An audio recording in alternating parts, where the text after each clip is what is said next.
Thank you so much. Well, welcome everybody. Thank you so much for giving up your time to come and join us today. There's obviously a huge amount going on, so we're delighted that you've chosen to come and listen to this panel. It's very rare that a think tank does a panel just because they want to hold one rather than that it's sponsored, but this is one that we genuinely really wanted to put on, and I am thrilled with who we have on the panel, who I know will be fascinating, three real experts in the topic, but genuinely very interesting experts, I should stress, also raising the bar for the conversation we're going to have now. So thank you so much as well for joining us today. I'm sure you're all kind of running from one thing to the next, so we also really appreciate you giving up your time to join us. At Reform, we have a massive programme called Reimagining the Local State. So the whole question around what next for devolution, what's the role of the regions, how do the regions and the Metro Mayor model drive growth, how do we make sure that it remains a real lever for, we still talk about levelling up, I don't know whether the next leader will have a different term, but that kind of idea of spreading opportunity, spreading growth around the country. Clearly there are still both lots of challenges with the devolution models, how do we improve it, but also huge opportunities to really give the regions the kind of powers and the capabilities to kind of drive the sort of growth, opportunity, regeneration that we need to see all across the country. So I'm thrilled that we are joined by Andy Street, obviously former Mayor of West Midlands Combined Authority, so a pioneer of the model, and someone who can talk very much about all the brilliant things that he did during his tenure as Mayor, but perhaps also some of the challenges and where you felt maybe you had a hand tied behind your back and things you would like to see changed going forward. We have Nick Timothy, now MP, which is great, who also has been one of the big advocates for devolution, for industrial strategy, for spreading opportunity and thinking, I think, more about the impact on communities and local areas and not just about some of the kind of very high level economic questions. So I'm sure you're also thinking about very high level economic questions at the same time. And finally, Rachel Wolf, founding partner of Public First, obviously one of the authors of the 2019 manifesto, and one of the most brilliant thinkers that we have on the Conservative side. So I'm delighted to be joined by Rachel today as well. So I will shut up. I will pass over to hear opening remarks from our panellists. I will then ask a few questions myself as indulging in being chair, and then I will open it up to everyone in the room if you have questions you would like to put to our panel as well. So Andy, can I start with you in your opening remarks? You may indeed. Thank you very much. There's going to be any choice about it anyway, so we will. But I'm going to say something that you've probably not heard very often at this conference. This subject matter has actually been one of the great successes of the 14 years of Conservative government. And before we go any further, I should pay tribute to Nick, because he has been an advocate of this throughout the 14 years as well. It's lovely he's now there in Parliament to continue to advocate. So if we have a cheap shot, first of all, at the last Labour government, there was no devolution to English regions in the last Labour government. They were over-centralising. Everything was taken in, decision was taken in Gordon Brown's, probably bedroom, living room, kitchen. That was that was how it all went. And when David Cameron came in, he said, we are going to change that steadily. And actually, the story hasn't been, consistent. It's had its ups and downs, bumps along the way, but actually if you compare where we are now with where we are in 2010, it has been an incredible success of the Conservative government, and we should be really proud of that. And I'll come back to the status of it in the West Midlands in just one moment. So why does it work is really the question. Why does devolution work? Well, there's probably a few reasons. The first thing is it just chimes with what people want, which is that they want decisions that can be taken locally. They want to know who is actually taking the decision, when to eyeball them, rather than it all be done by some mysterious civil servant in London. So that notion of accountability, really important. By the way, that isn't all about the mayor, it's also clarity who does it at local authority level, who does it at parish level, and I really like the idea that each decision should be taken at the lowest level possible. But if you take the combined authority piece, why does it work? Well, one plan. The combined authority has to produce a plan, a strategy. It's like a business, it has to have that. And the notion that there wasn't a plan for the West Midlands as a whole before the combined authority and the mayor comes along, when I say it, people always laugh, but that was the truth. So it brings that one plan together, it brings one person in charge, you can decide where you're going to invest, you can make sure your investments in transport meet your investments in housing, meet your investments in energy, meet your investments in which economic sectors you're going to be behind. It all fits together as one, and too often, particularly if you think about the Whitehall structure, it's down each pillars of those. And what this was saying is you've cut across it all in terms of a place-based plan. It did, under the Conservative government, yield a lot of cash to be invested in this region. We should be grateful. Michael Gove and Jeremy Hunt, the absolute disciples of this. And I'll just give you two stats: the amount of cash we have for transport, physical investment in this region, 10 times at the end of what it was at the beginning. It's not a small change, it's a massive change, and you can see some of it. And similarly, the housing agenda, Councillor Ian Courts is sitting there. He for many years led the housing agenda for the combined authority, also leader of Solihull. We actually used the cash we got from government to leverage much more cash from the private sector to achieve our housing targets. Those two clear deliverables of issues that really matter would not have happened. Where did we get to by the end of it? We got to the point that the West Midlands and Greater Manchester were trailblazers. Now, what do I mean by that?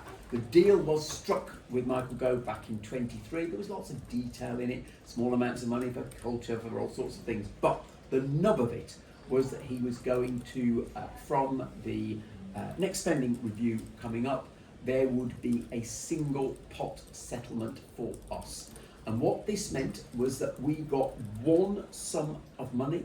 It would probably have been about £3 billion for us, and it would actually have been across a number of headings. And then locally, we would have decided what we were going to spend it on.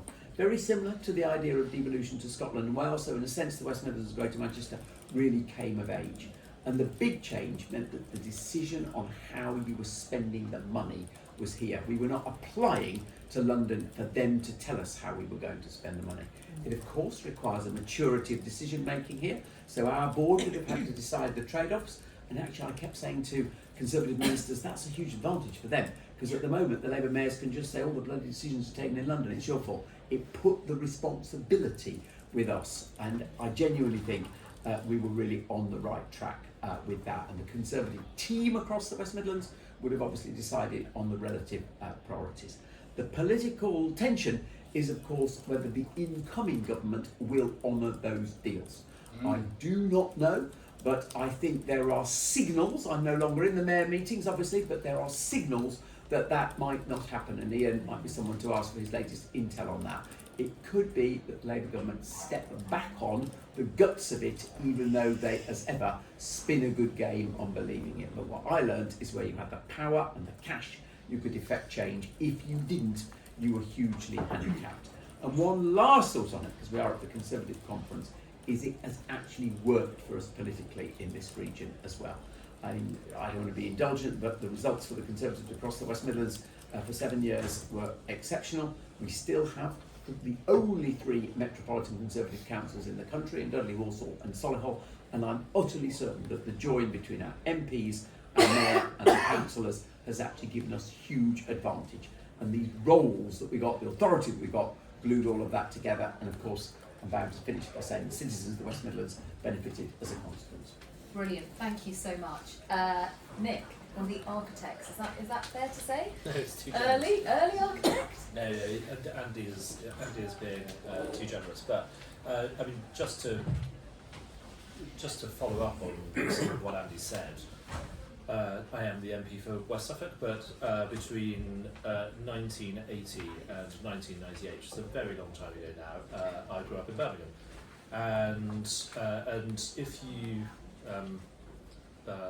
knew the city then and spend time here now, it is completely transformed, and the transformation has occurred actually quite recently, and thanks to Andy's work, not only as the mayor but actually as you were the chair of the LEP, the chair of the LEP beforehand. So if I leave my hotel during this conference week, I see a tram up Broad Street. As I walk to a restaurant over by Colwall Row, I'm walking not through the old library which Prince Charles famously described as resembling a place where you would burn books, not read them. It is now an incredibly modern and attractive space, and the other well-trodden path for me here is to Villa Park.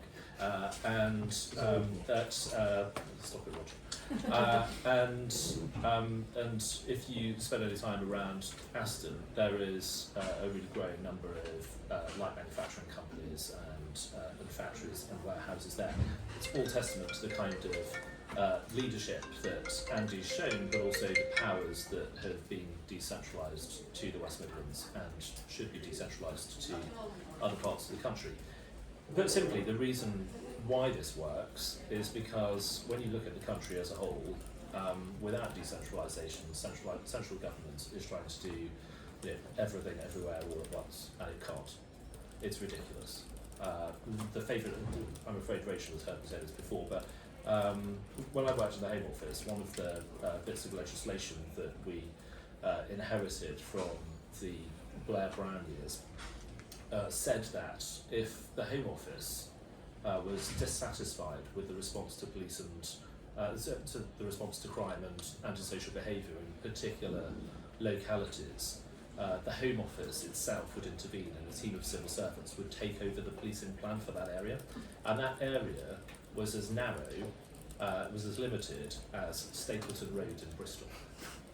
So you'd end up with a team of civil servants in Marsham Street who some of you might have never even been to Bristol, let alone Stapleton Road, to determine what was best for there. It's clearly preposterous, and we're an over-centralised country, and I think the case for decentralisation is unanswerable. I wanted to say something that goes a bit broader, which is the aim of levelling up was very noble. The reality of levelling up was, I think, naive, because actually it was all about tackling symptoms, not causes. And the cause of the problem has been our over-centralisation and the legacies of that, but it's also about the failure of our economic model. And the consensus approach to the economy that we've had for a long time now has been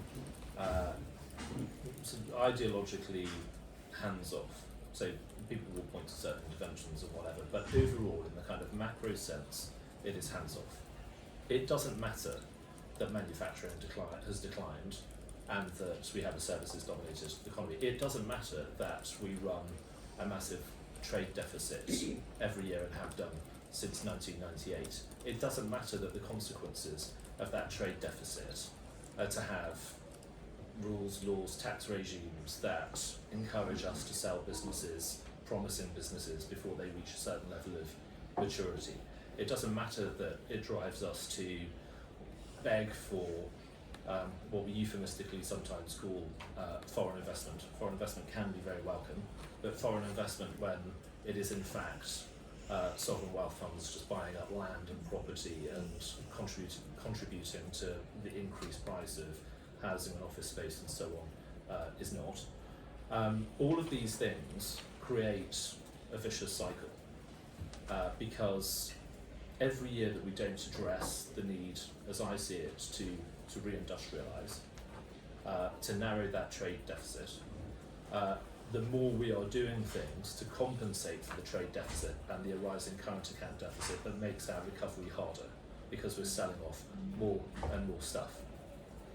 So I think, consistent with a policy of political decentralisation, and hallelujah to what you said about single pots of funding and trying to align responsibility and accountability as we decentralise, we need to think about how we reform our economic model. My view on that is that it's about reindustrialisation. How you do that is through a series of policies where I think actually Conservatives can largely agree. We need to make sure that we have internationally competitive industrial energy prices. We used to be competitive in the 90s. We've just gradually and inexorably become more and more uncompetitive, even compared to other Western countries, not compared to countries in Asia and places of cheaper production. We need to have much better connectivity within and between some of the cities and towns. We need better skills and training, and I think decentralising makes a lot of sense in that respect. And we need to have an industrial strategy that tries to align these policies in a way that means that we get the biggest bang for our buck. And we need to have tax reform to make sure that we are investing in the things that will allow us to increase productivity and increase growth and increase exports in the long term. Because at the moment, I think actually, to be fair, full expensing was one of the big success stories of tax reform in the last several years. But what we've done so far has been quite limited in that respect. And when I use terms like industrial strategy, you sometimes have Conservatives say, what are you talking about? This sounds like corporatism. It's not corporatism. We're not talking about having policy dictated by trade unions and the CBI, heaven forbid. We're talking about just trying to align the things that we do in a really sensible way. Some of this actually involves things that lots of Conservatives instinctively support. The brilliant Foundations report that was published a couple of weeks ago is a good example of that. How we can deregulate in certain ways, reduce the costs of new infrastructure, and those things are all part of the kind of strategic approach to economic policy that I'd like to see. Brilliant, thank you so much. Rachel. Thank you. So first of all, it's great to be on a panel with one of my heroes. Andy, you are one of my heroes. For the reason that Nick outlined, which is I've spent quite a lot of the last 15 years in and out of politics and seeing relatively little results for my or others' efforts. And when you come to Birmingham, which I've been in and out of over the last 15 years, and you see visceral change, it gives you faith in politics, and we need some faith in politics and delivery. But I thought what I would do is spend a little bit of time on why I think regions or devolution matter, a little bit of time on where I think it's slightly complicated, and then a little bit of time on where I think we need to think about going next. So why does it matter? As you'll all be very familiar with, Britain has had sclerotic growth, dreadful productivity, declining GDP per capita growth, and plummeting public sector productivity over the last several years. There are lots of arguments about why, but it's useful to look at where we are outliers. And two of the ways in which we are outliers is that we have tiny secondary cities compared to our primary cities. Birmingham and Manchester have done great things. They are minuscule relative to London when you look at almost any other comparative country. And we are national as a government to a remarkable degree. And actually, even in the 14 years that I've been in and out of government, central government has become noticeably more sclerotic, more centralised, and more regulated than it was when we inherited it. It's also one thing I've noticed in almost every public policy area I've been involved in is when you look to models, you always end up talking about small countries. You talk about Israel or Finland or Singapore or Estonia.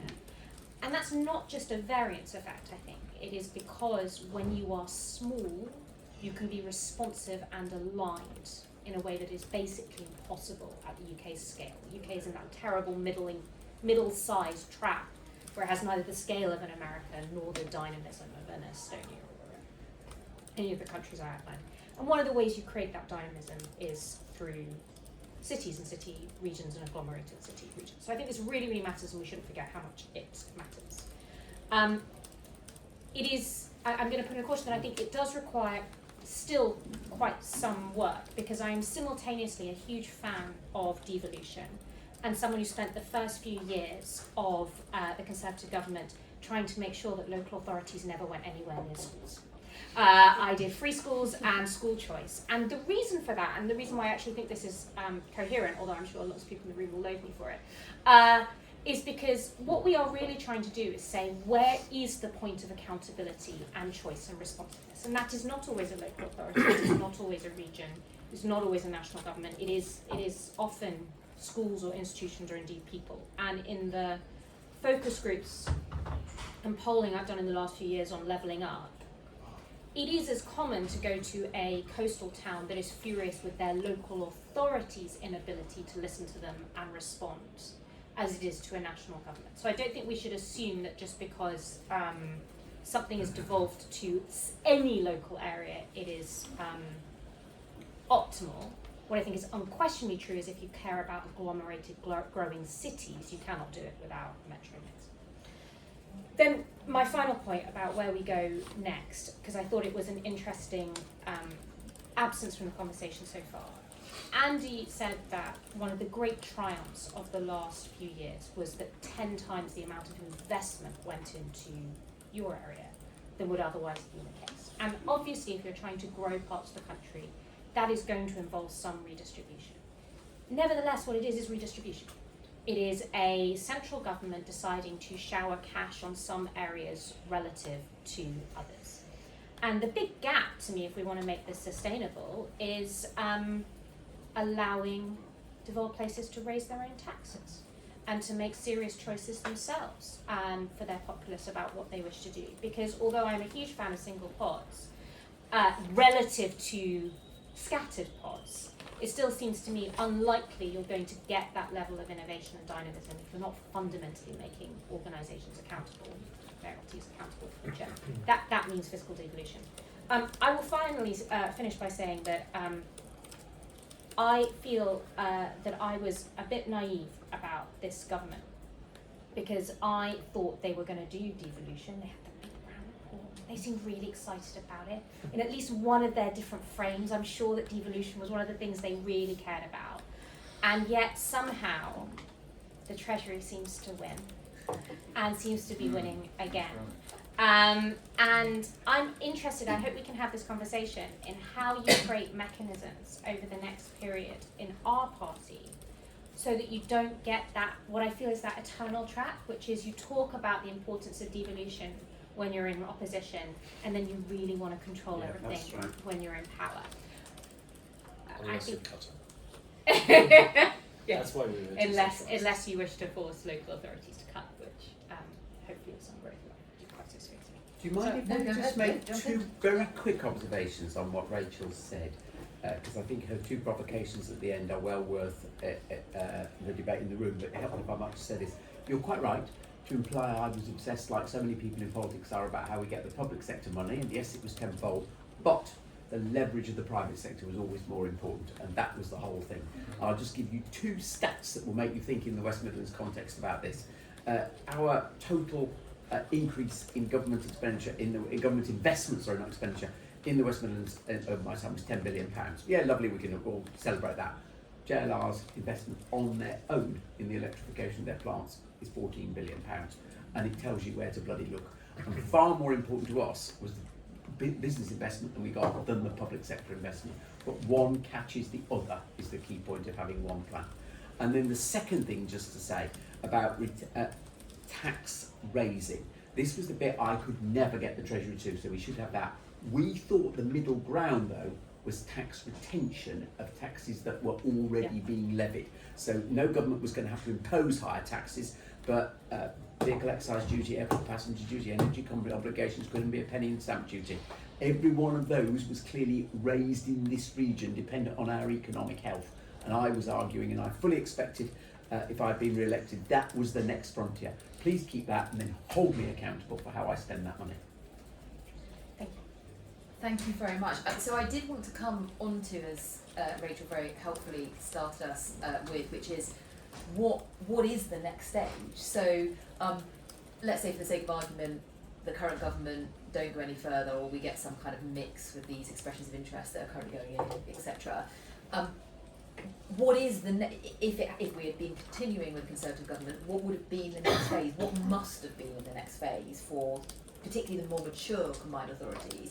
But also the fact that the combined authority model, can it work as well across the whole of the country? And, you know, West Midlands, Greater Manchester, Liverpool City region perhaps, like there are examples where you do have, albeit two smaller city centres, but where there is a kind of natural geography that you can bring those areas together. So I suppose question both for Andy, yourself, but also Nick, for you, what must be the next stage of meaningful regional level devolution? Well, I think we covered some of it. Single pots. I think certainly we should, I think, consider experimenting with fiscal devolution. I mean, you know, it's the case that in France, I think the cities are able to put a penny on income tax and just fund a light railway scheme, for example. And hey presto, French cities have remarkably better connectivity than any British cities other than London, which gets all the cash because Treasury rules say that's where the return on the investment is. As though there will never be any kind of return on investment if we actually sort out our regional cities, which is a very self-defeating argument. So I would say those things. I do think we do have to focus on some of the risks and the drawbacks, right? So risks are that in some of the big urban areas we're maybe likely to get more Labour mayors for longer who will actually just take the higher taxes and not bring this kind of pro-business, pro-enterprise mentality. We've also got to think about the geographies of devolution, right? So you just alluded to it, I think. So the West Midlands makes a lot of sense. Actually, the precise shape of the West Midlands is up for debate, and may be controversial with some of the counties around it. But in the big cities and what's around them, it makes some sense. In Suffolk, does it make it evolve in the same kind of way? I personally don't think so. And certainly in West Suffolk, where actually we're kind of defined by the future economic geography of Cambridge, it doesn't necessarily make sense to say, well, actually these things should just be done wholly on a county level. So I think we have to understand that while this country always does everything in a very messy way, and quite often that's very bad, actually we'll have to do different things in different places to reflect not just the fact that some parts of the country are wholly urban and some parts are maybe semi-rural, but that I think counties are great units. They go back to the things that people know and where there's some kind of identity. But even things like that, the economic geographies are slightly more complicated. Danny Kruger on a panel I was on yesterday was arguing for the recreation of Wessex. That's the core. That's very on brand. On brand. Exactly. Andy, for you, so we've touched a bit on the fiscal side, but were there other powers that you really wanted to get? Were there other opportunities you felt you just couldn't quite take? Yeah. So just to answer your question slightly more broadly there, when you said what should we be doing next as a party, and I definitely say this to my MP friends, we've got to defend what we've already won. And we need to be saying to this bloody Labour government, pardon my language, we need to be saying to this Labour government, there was a commitment to do that. I am not in the mayoral meetings, but I've been on a panel this morning with our only now Conservative mayor, and his view is they are going to row back on it, and we do need to fight for that basically and hold them to account over that. The second thing is definitely there were further areas that we didn't have cash or powers, just to mention a few of them. Innovation funding. There is a vast sum of money with UKRI. We could never get any of our hands on that, and it's so essential to the strengthening of our economy. Now, there must be a sensible balance there. Something as obviously local as careers, we could never get our hands on that out of DfE. So I don't want to appear too greedy, because actually, if I'd still be mayor, and I think Ian would agree with this, there was a huge challenge to the CA to step up to what we were going to be asked to do to take those decisions maturely. And it's not all one way, we've got to live up to it. But there were some critical areas in our economic performance that the government departments had not let go of. And then one last answer to your question, and again, I think our MPs will be vociferous on this. I said earlier on, it's not just about the combined authority and the mayors, it's about effective local authorities as well. And there really is an issue of long-term sustainable funding for local authorities, and that does need to be part of this devolution question in just the same way. And a final question for me, and I'm going to open it up to the audience for questions. But we've touched on various things that we need to have in place in order to drive growth. Nick, you talked about connectivity between kind of areas and cities, etc. And notoriously, the cross-country stuff is pretty horrendous, to put it politely. You know, obviously we've got the housing issue. We've talked about, you know, we do need things like reservoirs, and we do need things like, you know, kind of other types of energy infrastructure in order to get your cheap energy to be able to do the reindustrialisation you talked about. Does a regional model help with getting past some of the local population, what is the right word, polite word I'm looking for, opposition, thank you, opposition to doing some of these things, which, you know, MPs will be very familiar within their patches, having, you know, quite a lot of local unrest about some of these things. Does the regional model help with that, or actually is it just a matter of, well, they'll be kicked out just as much as someone else would be if you go down that road? I think making decisions closer to the communities that are affected by them potentially helps. But if we're talking about these things being regional, I mean, in Suffolk, where would a decision be taken? You know, if it's for Suffolk itself, would it be taken in Ipswich? How does that feel for Newmarket? If it's the east of England, where would it be taken? Maybe Cambridge.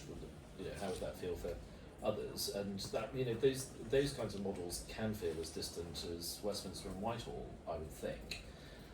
I think, and there are, and I think Rachel alluded to this with her point about free schools. If you're decentralising power, and if you're trying to work out where accountability should lie, it won't be the same for absolutely everything. And that requires a sort of sophistication of argument that I think sometimes we don't see. So when you're talking about local consent for things that may at the moment be unpopular, I was like, well, no wonder it's unpopular. I mean, we're basically just asking people to bear all the costs of a development and have absolutely none of the benefits. Yeah. And sometimes if somebody's feeling especially innovative, they might say, oh, we'll refurbish the village hall. I said, well, what does that matter if they've just built loads of pylons across your garden, right? And yeah. We've got to think much more about how we share the benefits of infrastructure and the activity and the growth that brings, rather than just landing all the costs on people, which is what we do at the moment. It's self-defeating, and that if you do that. That may be consistent with saying, well, actually, all these layers of consultation and administrative law and the anticipation of administrative law by all these public bodies, hence the 200,000-page planning documents and all the rest, we can have a proper conversation about that, because you might be able to show that there's some trust there. And so, and coming to that, and in Rachel, that Nick, you may also have an answer to that.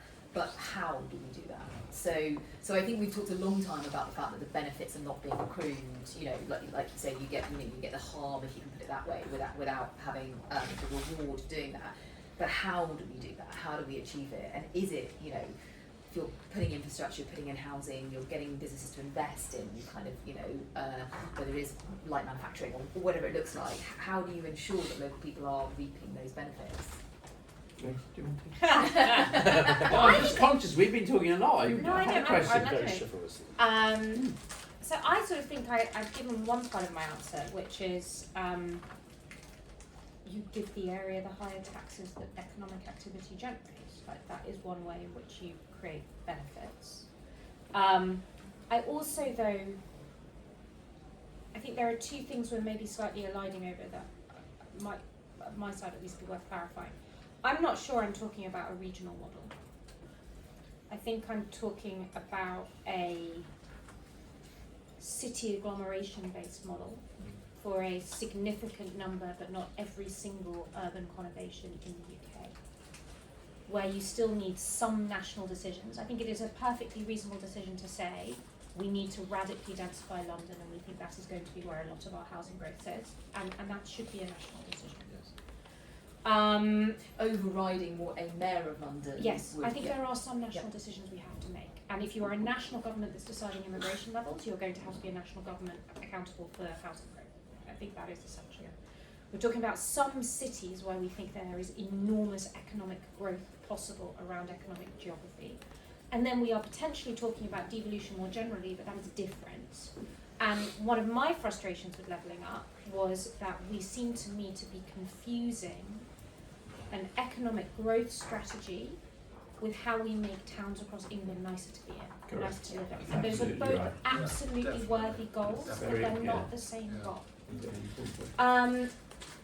So on the specific question, I am not an expert in the way in which Section 106 and benefits are negotiated, except that it seems to be remarkably sclerotic and individualised in a way that cannot be efficient. But I will defer to. And there are too many experts on this. loopholes, so developers can get out of paying Section 106 standards.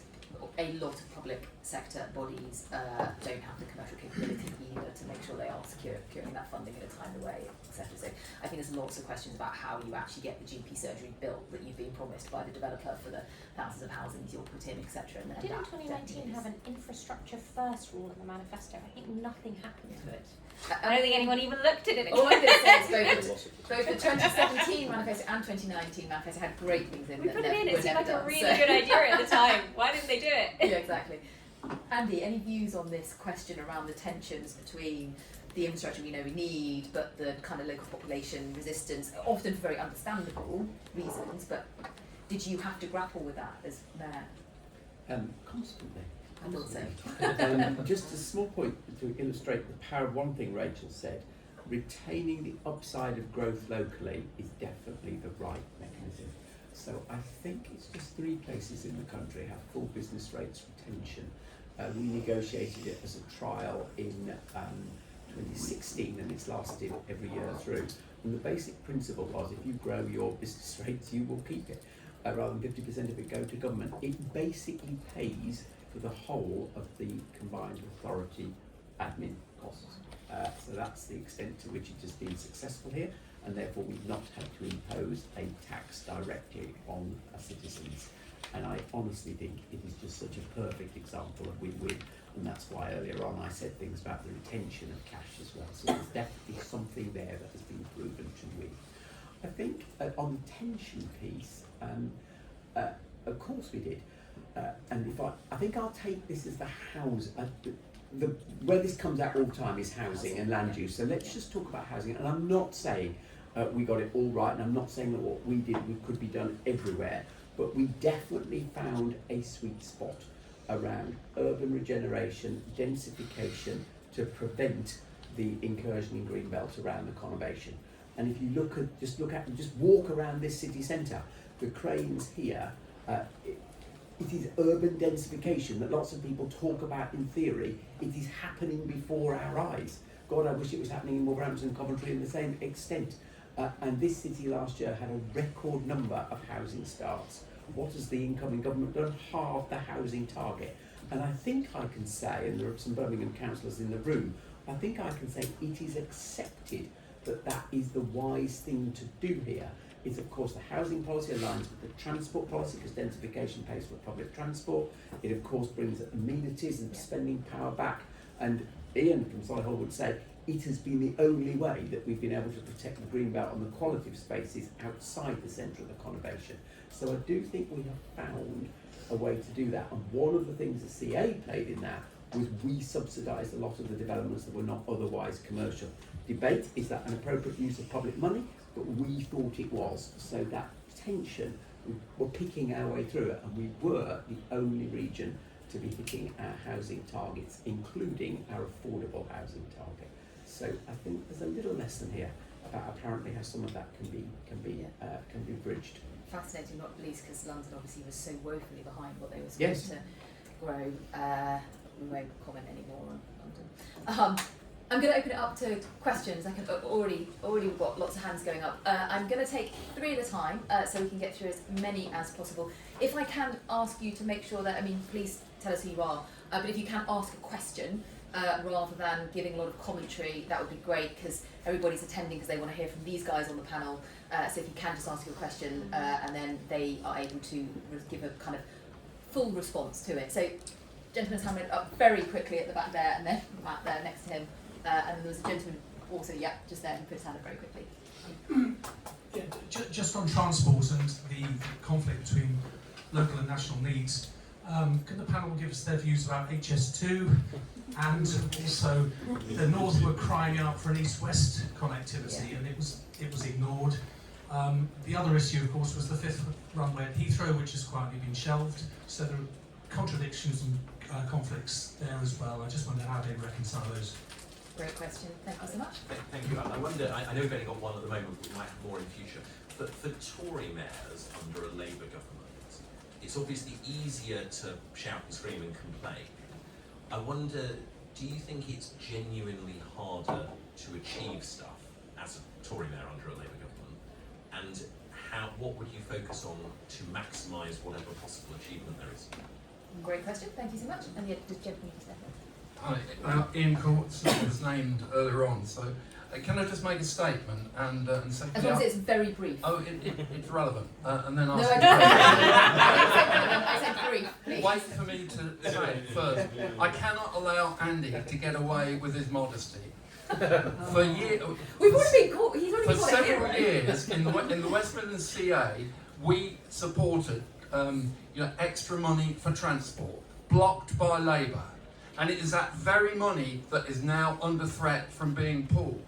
I find it incredible that a Labour administration can talk about youth unemployment in the same breath as not understanding that young people need transport to get to work. And this is what we're faced now in the West Midlands, and frankly it's in Cumberland. The question, it's ideology. They think nationalisation of the buses is what is needed, whereas in fact it's improving the actual transport. Right, the question is, I want to just take this broadly, more broadly in terms of public services, because one of the things that we need to grasp much better, as I've found certainly in my region, is we have different silos of health, many different silos in health. Police, education, all of these silos all both competing for funds. And yet what we need to do, if we're going to get people back to work on the, for instance, skills training, is actually bring public services together and the role of the leadership, for instance, a mayoralty, to actually be able to convene this and make it happen. Because at the moment I'm trying to do it in my region, but it's quite tough if people won't answer. Yeah, brilliant. Thank you so much. And a really important question around the kind of siloed thing, and actually probably is one of the things that at a local level you can do much, much more easily, and perhaps we'll get reflections on the single pot, although the health question, I'm sure we'll see some scars on backs coming out on that. So first question, well actually we had a couple of reflections on the transport point, but the first question around HS2 East and West, and as someone who for quite a while had to do the Newcastle to Liverpool route quite frequently, I would certainly say that needs sorting out.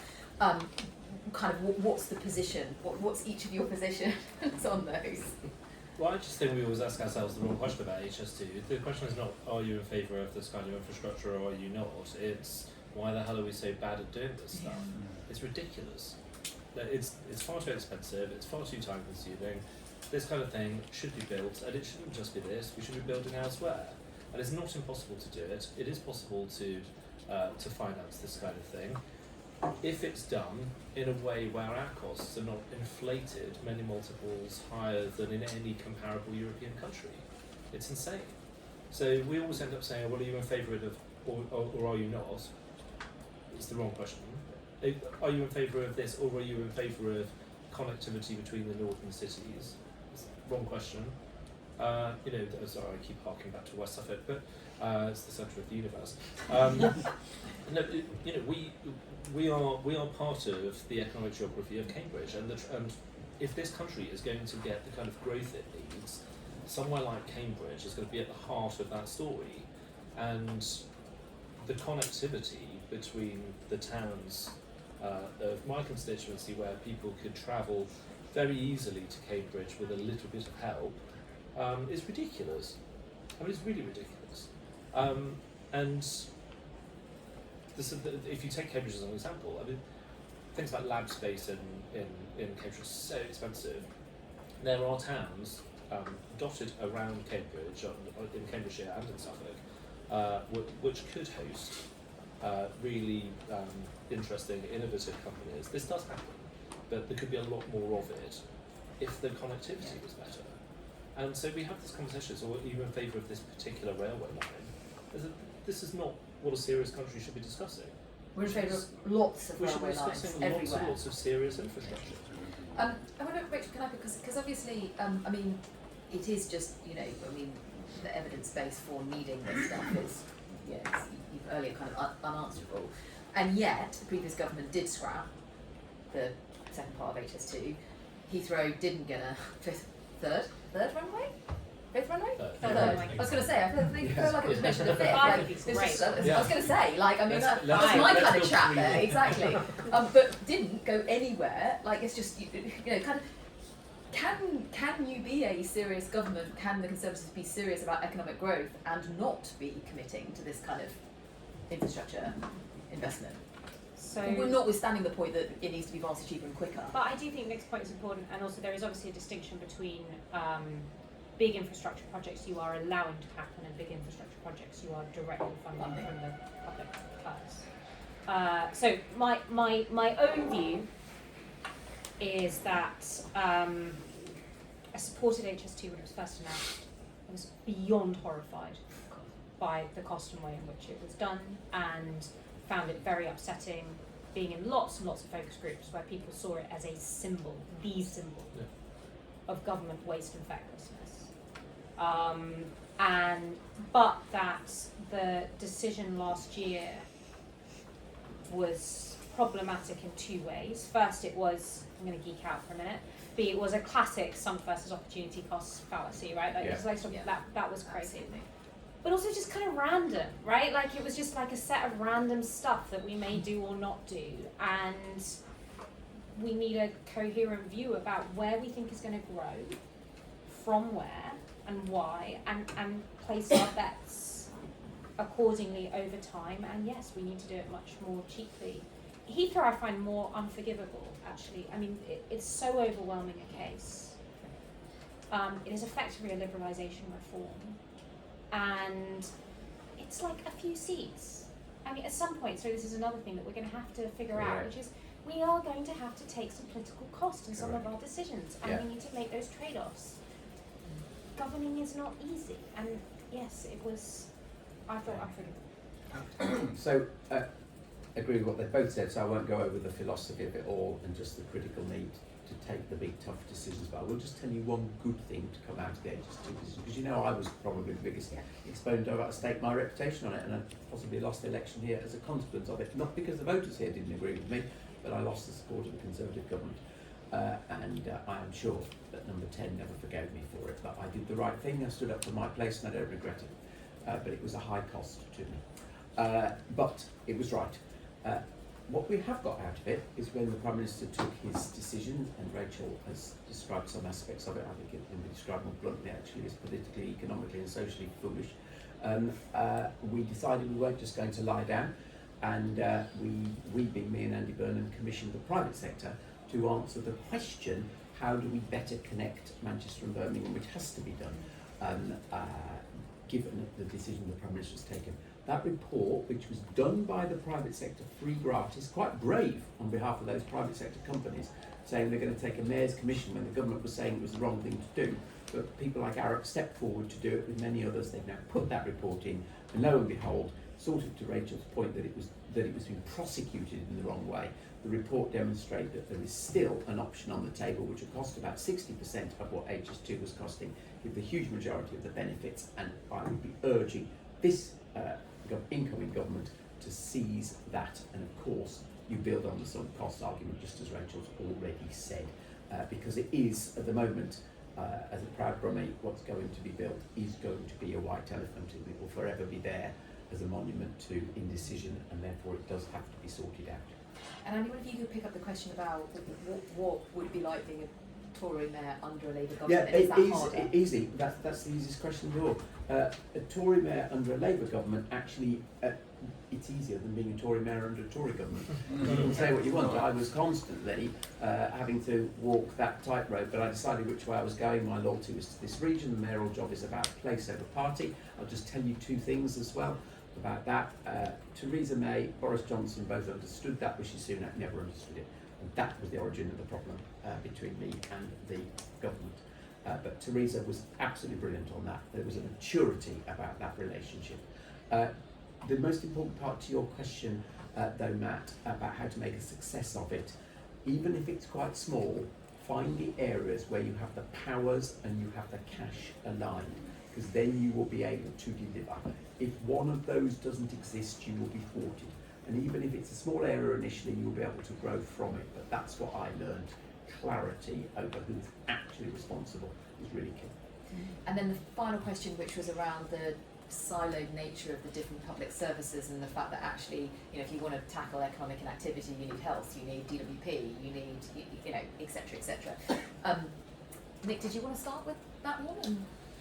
Well, actually, as you were saying it, Ian, I was thinking about various conversations I've had with people in the public sector over the last year, where teachers will say, it's terrible, we don't get to spend that much time thinking about teaching now because we're picking up social problems.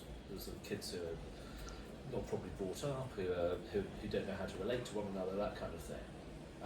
And if you talk to police officers, they say, well, we're picking up, they've introduced some measures to try to reduce the time that they spend doing this, but we just spend a lot of time having to deal with people who haven't broken the law but have bad mental health problems. There's no health-based places of safety for them to go to, so we have to pick up the pieces.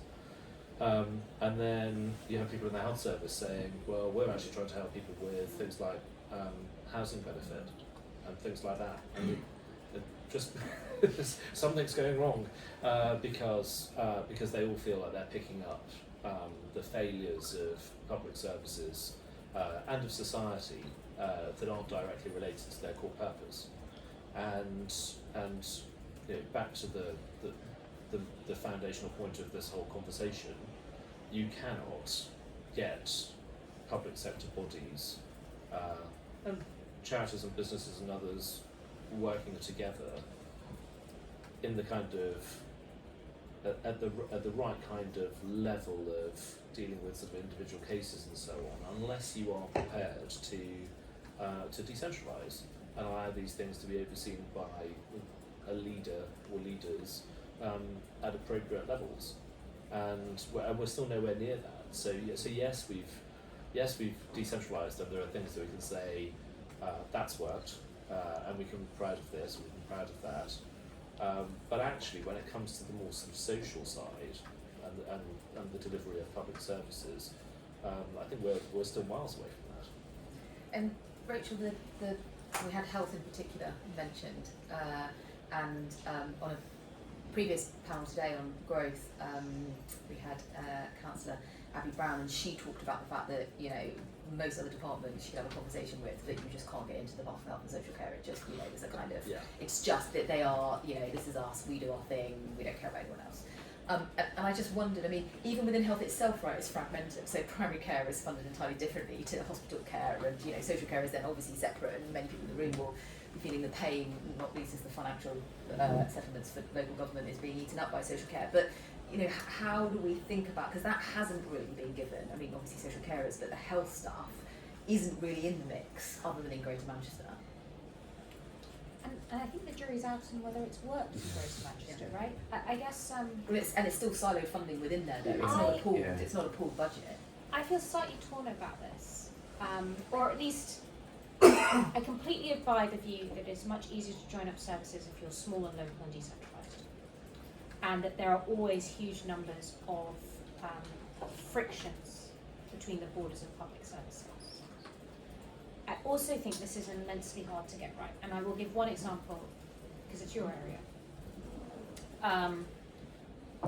I think the principle behind the integrated care services was the idea that there were too many silos, and that we were going to join up health and hospital care with social care. We were going to link it to local authorities.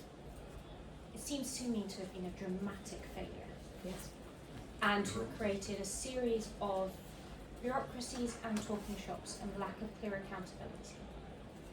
And sometimes I actually think the most functioning public services are the ones that are narrow, totally clear in their accountability, totally clear what they are measured on, and totally clear what they are not supposed to do. So I suppose this is a long and boring way of saying I think this is hard and in the detail, and it's very easy to, in the pursuit of joined upness, create a monster that achieves nothing for anyone. And in my experience, that has happened more often than not when it has been tried. But isn't that because in the attempt to join them up, we're talking about two slightly different things.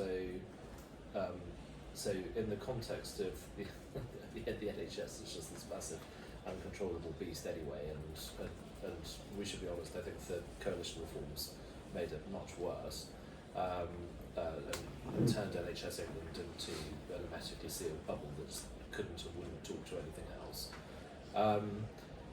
In that, the solutions to try to bring the different bits of health together are all inevitably going to be quite bureaucratic, because that is the nature of the health service as we have it now.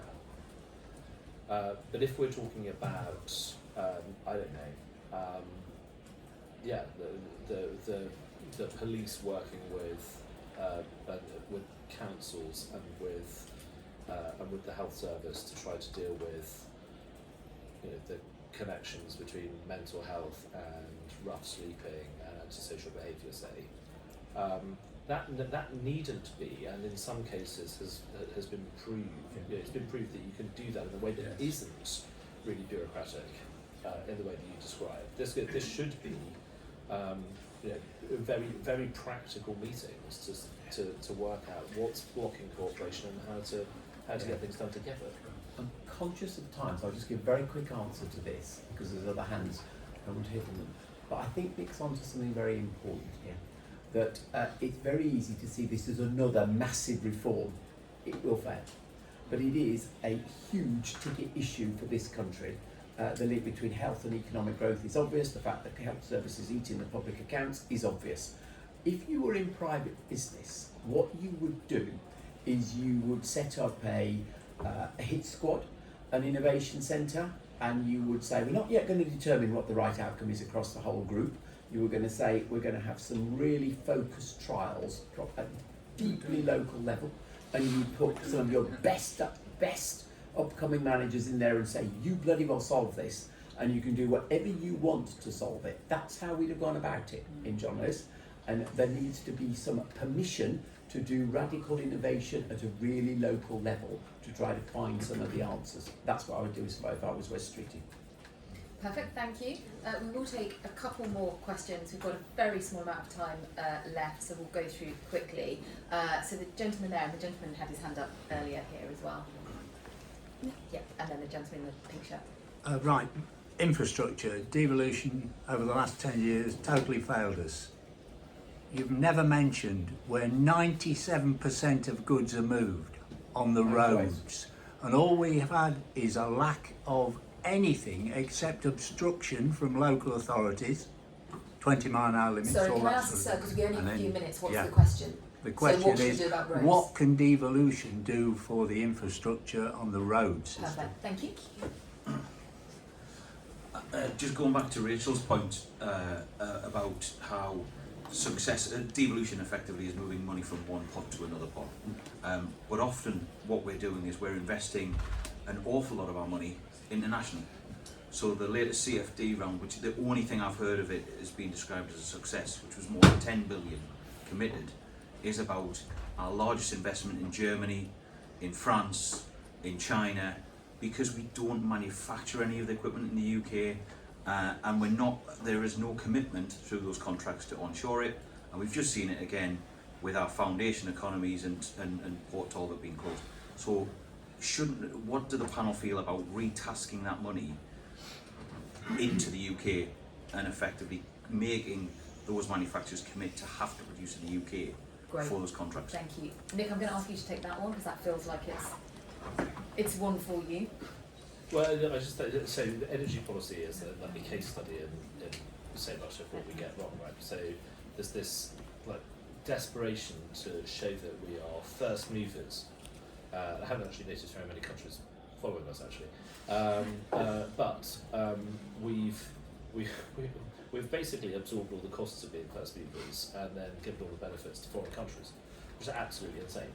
I mean, I have my doubts about net zero policy for more fundamental reasons, but the way in which we've pursued the policies we have without insisting on an accompanying supply chain strategy, training programs, making sure that if we are going to spend this money doing this, that we're building industries that mean that we can export some of these things to other countries in the future is nuts. But I mean, as I say, I have more fundamental concerns anyway. Which we will not open up with 1 minute left to go. The next conference we'll battle that one. Andy, I wonder if you could take the roads. Yeah, question. Peter's question. There's a lot of fairness behind what Peter says actually, because the transport money has been focused on public transport. That is fair actually. But let me try to say how I think they do hang together. The first is that the whole point of what we were trying to do was to give people who are using the roads who had no alternative, an alternative to use public transport, to free them for freight. And the whole debate we've had about High Speed 2 to Manchester is actually to free the M6 for what it needs to be used for, rather than what people end up using it because there is no alternative. So I don't accept that we have nothing there. And then also what we have done is we have worked hard through the national agency, and I still believe that Highways England should be a national agency, because what Rachel said earlier on, things do need to be planned nationally. Some of the big investments here, M6 Junction 10, M42 Junction 5, we have been utterly behind them, and again, to give Solihull credit, they have actually come on board with the M42 upgrades there, so we have worked with the national institution there, and we've also, of course, used some of the cash in our CRSTS funding, City Region Sustainable Transport Funding. I think about 200 million of the billion has gone to A roads in the West Midlands to upgrade those, and probably the best example of that would be the A46 all around Coventry, and you can see the improvements that have been made there. So I don't think it's fair to say we have been blind to it, but I do accept that as a road user day to day across the West Midlands, you're still very frustrated by the experience on them. Thank you. Rachel, did you want to pick up either of those? I think given time I'll just say I agree entirely with Nick. Wonderful. Well, it's always lovely to finish on a note of just violent consensus. Why not? Exactly. Thank you guys. That was brilliant, fascinating, as I expected it would be. So I really appreciate you giving your time. Thank you. And thank you all for coming out. Thank you for the great questions that we had. We really appreciate it. This is us at Reform Think Tank done now for party conference season. Congratulations. So exactly. It's a Exactly.